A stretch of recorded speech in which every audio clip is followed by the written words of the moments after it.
ഇവിടെ പണിയെടുക്കണ ആരെങ്കിലും ഉണ്ടാ? പണിയെടുക്കണ ഒരുത്തനെങ്കിലും ഉണ്ടല്ല ആത്മാർത്ഥമായിട്ട് പണിയെടുക്കണത്. അഭിനന്ദിച്ചേക്കാം.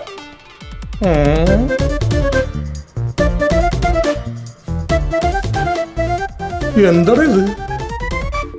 ശങ്കരാചാര്യരുടെ കാൽപ്പാടുകളോ? അല്ല, ഇത് ക്രിസ്ത്യാനിയുടെ വീടല്ലേ? ഞാൻ തോമസ് കാൽപാദമാണ് ഉദ്ദേശിച്ചത്.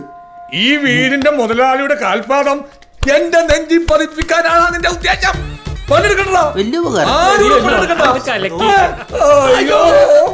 എന്നെ കുത്തുവാള ഇടിപ്പിച്ച നീയൊക്കെ അടങ്ങോളടാ. ഞങ്ങള് മാത്രം പണിയെടുത്തോതെയാ? അല്ലല്ലോ കൂടെ ബാലരമ വെച്ചിരിക്കാനല്ല. എടാ കുർക്കുറമോറ, അവനുള്ളതിന്റെ പേരിലാണ് നമുക്ക് ഈ പണിയൊക്കെ കിട്ടുന്നത്. അല്ല, യജമാനല്ലേ അന്ന് പറഞ്ഞത് ഞാൻ കാരണമാണ് ഈ മുട്ടൻ പണിയൊക്കെ കിട്ടണമെന്ന്. ഓ, ആ പണിയെ കുറിച്ച് എന്നെ ഓർമ്മിപ്പിക്കല്ലേ. അവനെ ലല്ലുവേ കിഡ്സ് റൂം